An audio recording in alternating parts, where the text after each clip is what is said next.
Assalamualaikum warahmatullahi wabarakatuh. Perkenalkan saya Briano Valas Ronaldo, mahasiswa Universitas Riau, program Fisika. Baiklah, kali ini saya akan membahas tentang Pancasila sebagai dasar negara. Pancasila merupakan dasar negara Republik Indonesia, namun masih ada yang belum memahami makna penting dari Pancasila sebagai dasar negara.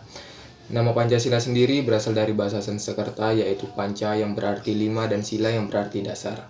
Sehingga Pancasila adalah 5 dasar negara Republik Indonesia. Pancasila sebagai ideologi dasar negara. Yang pertama, makna Pancasila sebagai dasar negara. Dikutip dari buku pendidikan kewarganegaraan terbitan Interplus, Pancasila juga disebut sebagai falsafah negara. Pengertian ini menjadikan satu dasar nilai norma untuk mengatur pemerintahan atau penyelenggaraan negara. Konsekuensinya, seluruh pelaksanaan dan penyelenggaraan negara, terutama segala peraturan perundangan termasuk proses reformasi, dijabarkan dalam nilai Pancasila. Dengan begitu, Pancasila sebagai dasar negara juga diartikan sebagai sumber dari segala sumber hukum atau tata tertib hukum Indonesia. Pancasila tercantum ke dalam ketentuan tertinggi, yakni pembukaan Undang-Undang Dasar 1945. Fungsi Pancasila sebagai dasar negara. Sebagai dasar negara Republik Indonesia, fungsi Pancasila terbagi menjadi 3, yaitu yang pertama, Pancasila sebagai pandangan hidup bangsa. Pancasila sebagai pandangan hidup bangsa dianggap sebagai acuan baik menatap kehidupan pribadi maupun dalam interaksi antar manusia dalam masyarakat dan alam. Yang kedua, Pancasila sebagai dasar negara Republik Indonesia. Sebagai dasar negara, Pancasila dapat mewujudkan cita-cita hukum dalam negara, hingga semangat bagi Undang-Undang Dasar 1945 dalam penyelenggaraan negara.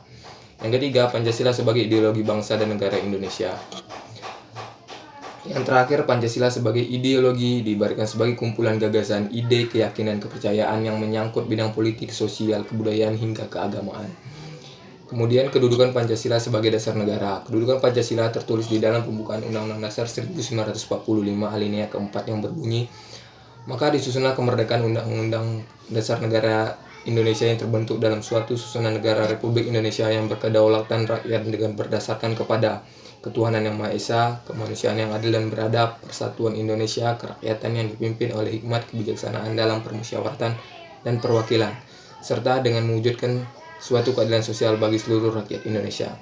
Kalimat tersebut secara hukum mengartikan Pancasila sebagai dasar negara. Terlebih dalam sejarah tim Badan Penyelidik Usaha-Usaha Persiapan Kemerdekaan Indonesia atau BPUPKI disebutkan bahwa dasar negara Indonesia adalah Pancasila. Kemudian materi selanjutnya adalah Pancasila sebagai ideologi negara.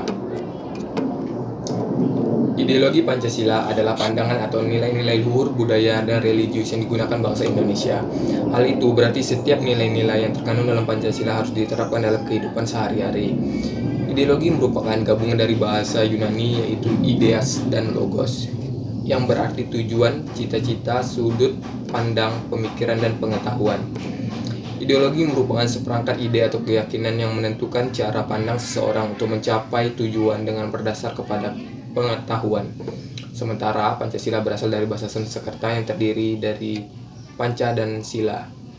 Dari penjelasan di atas bisa disimpulkan ideologi Pancasila merupakan kumpulan nilai dan norma yang menjadi landasan keyakinan dan cara berpikir untuk mencapai tujuan dengan berdasar kepada 5 sila dalam Pancasila.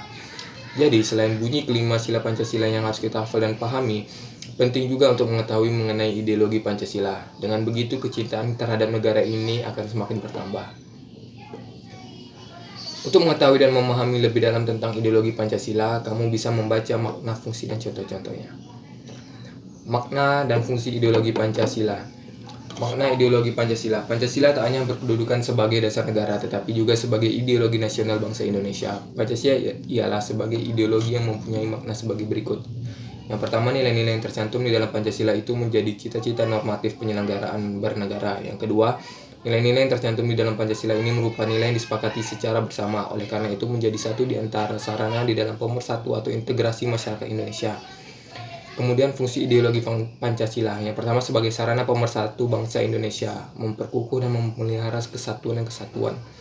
Yang kedua, membimbing dan mengarahkan bangsa Indonesia untuk mencapai tujuan. Yang ketiga, memberikan motivasi untuk menjaga dan memajukan jati diri bangsa Indonesia. Yang keempat, menjadi pedoman hidup bangsa Indonesia untuk menjaga keutuhan negara, menumbuhkan jiwa nasionalisme dan patriotisme, kemudian menunjukkan jalan serta mengawasi dalam upaya mewujudkan cita-cita yang terkandung dalam Pancasila.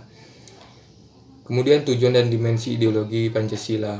Tujuan ideologi Pancasila adalah menghendaki seluruh rakyat Indonesia untuk memiliki sifat religius, memeluk agama sesuai dengan keyakinan dan taat kepada Tuhan. Kemudian, menanamkan dan menjunjung tinggi rasa saling menghargai dan menghormati HAM. Ketiga, menciptakan bangsa yang nasionalis dan menanamkan rasa cinta tanah air kepada seluruh rakyat Indonesia tanpa terkecuali. Keempat, menciptakan bangsa yang demokrasi, yaitu mendahulukan kepentingan umum untuk kesejahteraan bersama. Kelima, menciptakan bangsa yang adil, baik secara sosial maupun ekonomi, sehingga seluruh rakyat Indonesia memiliki kesempatan yang sama untuk mengembangkan usaha tanpa membeda-bedakan. Dimensi ideologi Pancasila. 1. Dimensi idealisme. Dimensi idealisme adalah suatu dimensi ideologi Pancasila yang terkandung di dalam landasan dasar negara, sehingga dimensi ideologi ini memberikan harapan bagi kehidupan masyarakat bangsa Indonesia ke arah yang lebih baik. Yang kedua, dimensi realita. Dimensi realita adalah suatu nilai-nilai yang terkandung dalam ideologi Pancasila untuk dilaksanakan dan diamalkan dalam kehidupan nyata. Dimensi realita ini menuntut setiap orang untuk berperilaku sesuai dengan landasan negara, yakni Pancasila, dalam kehidupan masyarakat. Yang ketiga, dimensi fleksibilitas. Dimensi fleksibilitas adalah suatu kemampuan dari ideologi untuk menyesuaikan diri dan memengaruhi dengan perkembangan kehidupan sosial di Indonesia. Kemudian contoh ideologi Pancasila. 1. Sila pertama. Contoh penerapan ideologi Pancasila. Sila pertama adalah memberikan kebebasan untuk memeluk agama. Jadi negara tidak pernah memaksa seseorang untuk memeluk satu di antara agama tertentu. Yang kedua, sila kedua, saling menghormati. Sesuai adab ketimuran dan sesuai dengan sila kedua dari Pancasila, merupakan contoh ideologi dari sila kedua. Itulah mengapa masyarakat Indonesia wajib untuk saling memiliki rasa hormat antar individu ataupun kelompok. Yang ketiga, sila ketiga. Contoh ideologi Pancasila yang diambil sila ketiga adalah selalu mementingkan kepentingan golongan dibandingkan dengan kepentingan individu. Keempat, sila keempat adalah menuntut masyarakat untuk bermusyawarah dalam memutuskan atau memberikan solusi dari suatu masalah yang sedang terjadi. Tujuan dari musyawarah ini adalah untuk mendengar dan memutuskan jalan keluar dari suatu masalah sehingga tidak ada pihak yang merasa dirugikan. Yang kelima adalah bersikap adil dalam memutuskan suatu permasalahan. Baiklah, mungkin hanya itu yang dapat saya sampaikan. Terlebih dan terkurang saya mohon maaf. Saya akhiri dengan Assalamualaikum warahmatullahi wabarakatuh.